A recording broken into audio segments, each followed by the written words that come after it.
So okay, today guys, magdi-discuss tayo about filing taxes dito sa United States. This is meant for sa mga bago dito sa US and konting knowledge lang on about this topic. Okay? So FYI, I'm just giving based on my personal experience guys. Hindi ako super perfect na tao na kung saan ako yung dapat yung sundan niya. Especially for this kind of topic, mas may edge pa ibang kasama kong moderators sa Lefora. Okay? But anyway, I'll be basing this on personal experience. Okay? So, sa pag-file ng tax guys, usually you file it usually January, February, March. Yung tatlong month na typically tayo nag-file. Why yung month na yun? Kasi end of the year, after na ng year na yun, tapos kailangan natin magantay ng W2. Yung W2, yun yung breakdown ng siguro lahat ng sweldo na nakuha mo from your employer.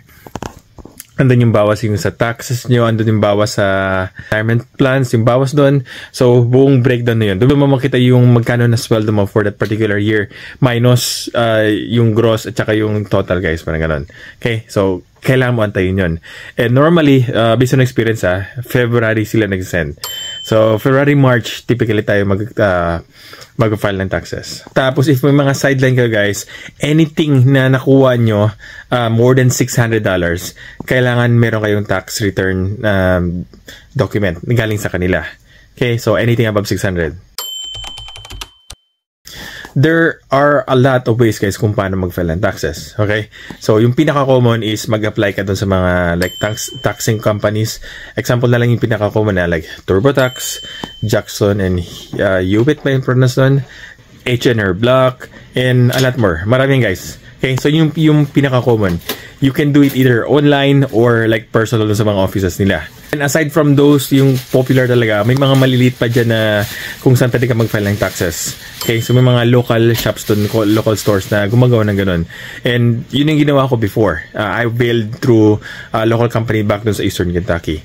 So for the past 4 years, dun ako kumukuha sa kanila or dun ako umabil ng services for filing my tax. Kasi one, parang kilala nila ako, alam nila, not knowing na mas maganda pala options, dapat pala i-try ko. I-check ko sa iba. And that's what I learned during this time na nung nag-try ako dito kay Miss Melinda, na-explain niya maigi, na bigay sa akin mga informations. Tapos yung mga sinasabi ng dating tax company ko na hindi daw pwede bawasan yung mga ganitong klase na write-off dahil sa pag-vlog ko. Hindi daw pwede. Pero sabi niya pwede daw eh. So, alam mo yun? So, it really depends kung gaano kagaling yung gumagawa ng mga taxes mo, okay? So, hindi ibig sabihin sinabi niya to, eto na talaga yan, okay? So, parang ganun pareho lang sa atin guys eh. So, it depends on your efficiency or proficiency. Then, another option guys is pumunta kayo dun sa mga accountant, okay? That's one good way also. So, for me guys, if gusto niyo i-try yung mga TurboTax, yung mga Jackson Hewitt, mga ganun, pwede nyo gawin on your own. Okay? Punta lang kayo sa website nila, may binibigay sila sa iyo na pwede mo gawin for free. Yes, you can do it. But FYI, nakakasakit ng ulo. I think it took me like 2 hours guys para gawin lahat ng tax ko nung sinubukan ko lang 2 hours talaga. Kasi you have to Google stuff, yung wordings, yung meanings. Kaya parang nakaka-stress. Tapos at the end of it guys, pinalabas ko magkano yung babayaran ko for yung sa federal tax, tapos magkano yung babayaran ko for the state of Kentucky. So, dun sa dulo lumabas. Tapos, of course, since ako nga gumawa nun mag-isa, hindi ako sure. So, ang ending guys, hindi ako tumuloy na sa ginawa ko. So, pumunta ako dun sa isang taxing company. Okay, so, nung pinagawa ko sa kanila, mas malaki na ko nila. So, and I think I was paying $150 ata sa time na yun sa kanila eh. Tapos if hindi ako nagkakamali sa online, I think $75 to $80. Ganun yung range sa akin before eh. But ito guys basic lang basic lang. Ibig sabihin, isang W2 lang yung meron ako. Tapos wala akong masyadong ekek pa dati.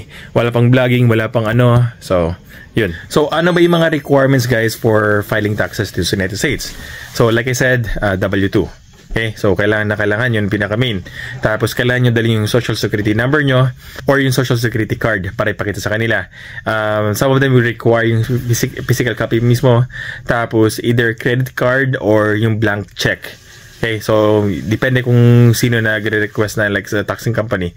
Before sa previous place ko, ayaw nila ng credit card, gusto nila yung blank check talaga na para tuloy-tuloy lang. Or of course, you can pay cash din guys. Then aside for you paying for them guys, yung pera na magta-tax refund sa'yo, babalik sa'yo, kailangan nila yung bank account mo mismo. So kaya hinire-request nila yung credit card or debit card or yung bank account nyo para doon nila isasend.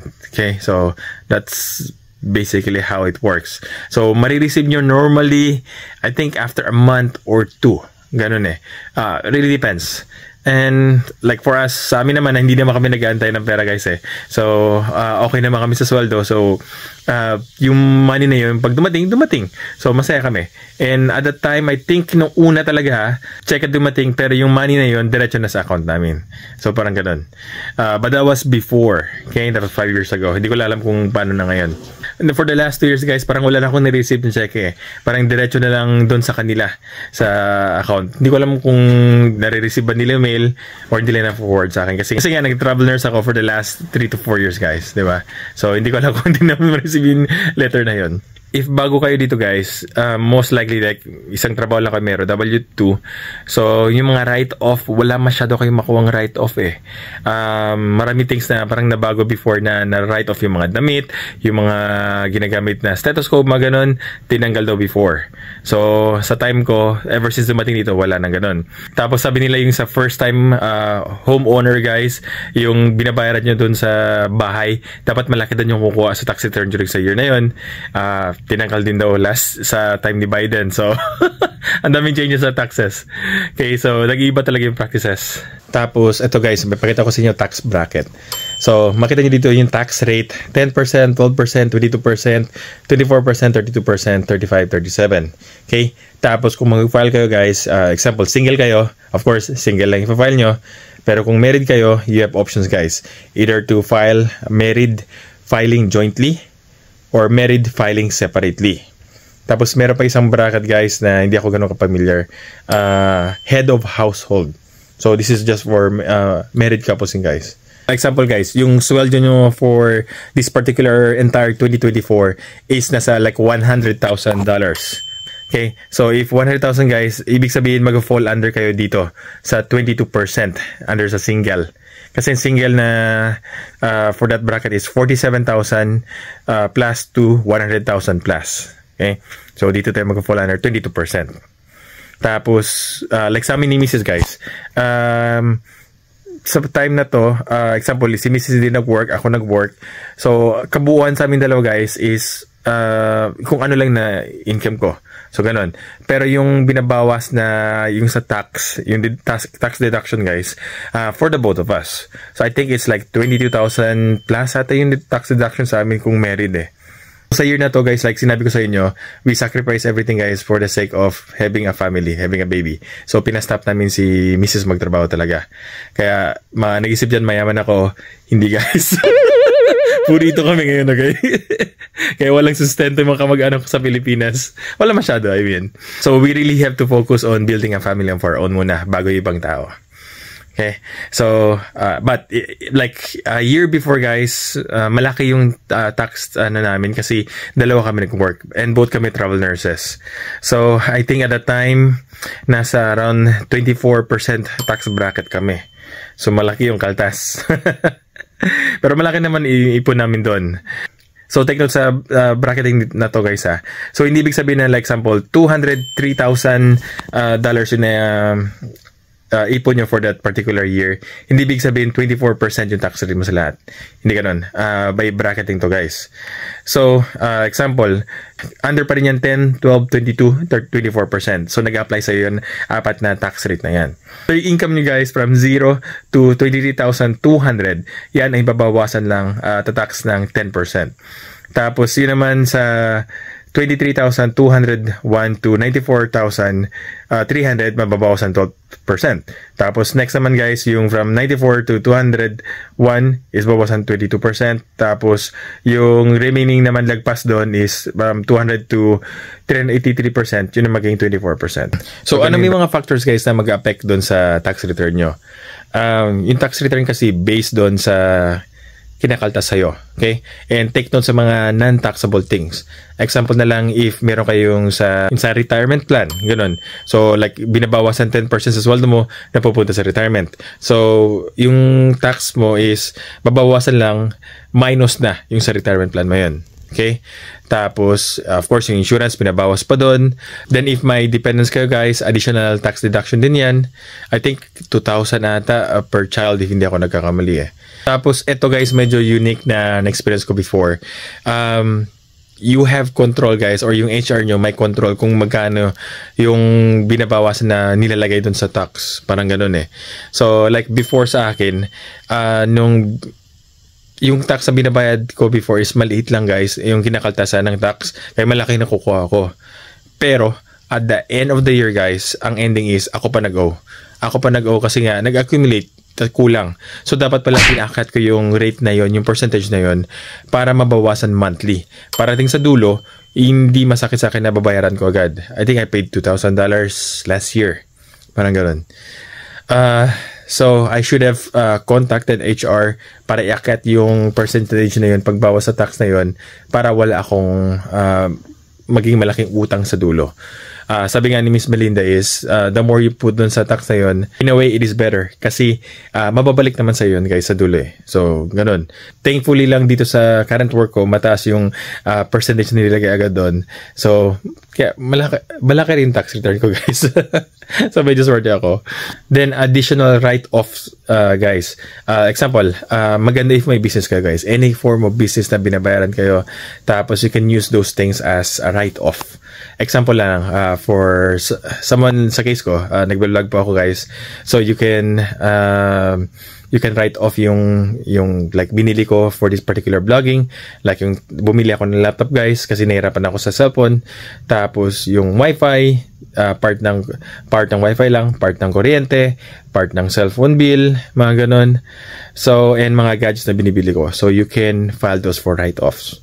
So yun yung medyo na nalito ako sa last nagpapa-tax ako before sa Eastern Kentucky. Hindi nila masyado alam kasi hindi sila familiar for content creating. Sa doon medyo bundok kasi guys, tapos hindi masyado usong ganun eh.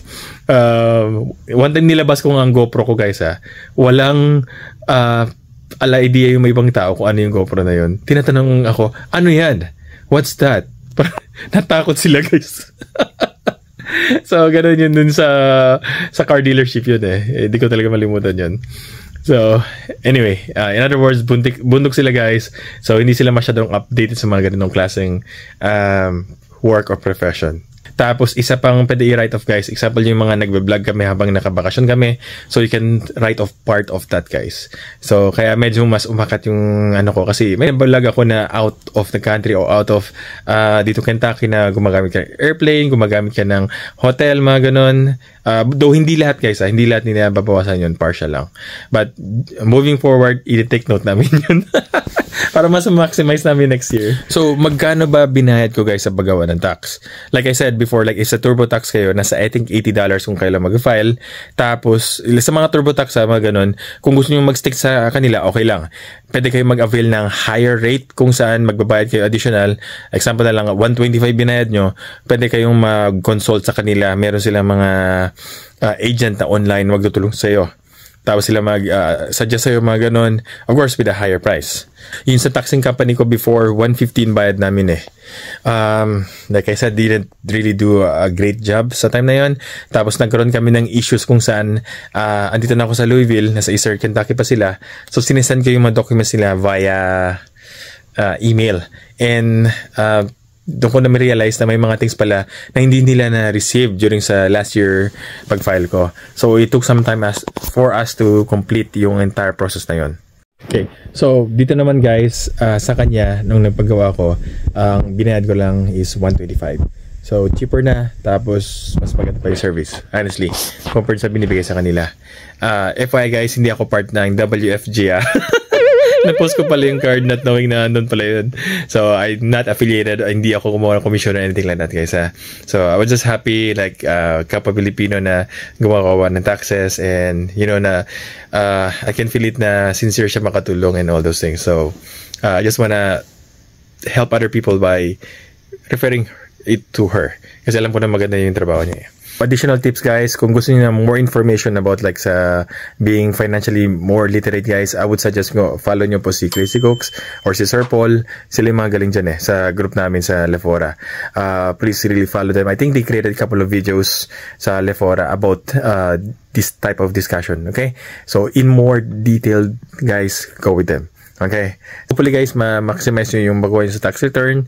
And hopefully, pareho sa akin, medyo maganda yung mga nakakuha back, like for this particular year lang. Okay. So, sakto lang kasi kailangan namin ng maraming gamit para sa baby. Hindi pa kompleto yung bagay-bagay namin guys. Yung mga anak na si Mrs. soon. So, yun lang. God bless. I hope this helps. See you.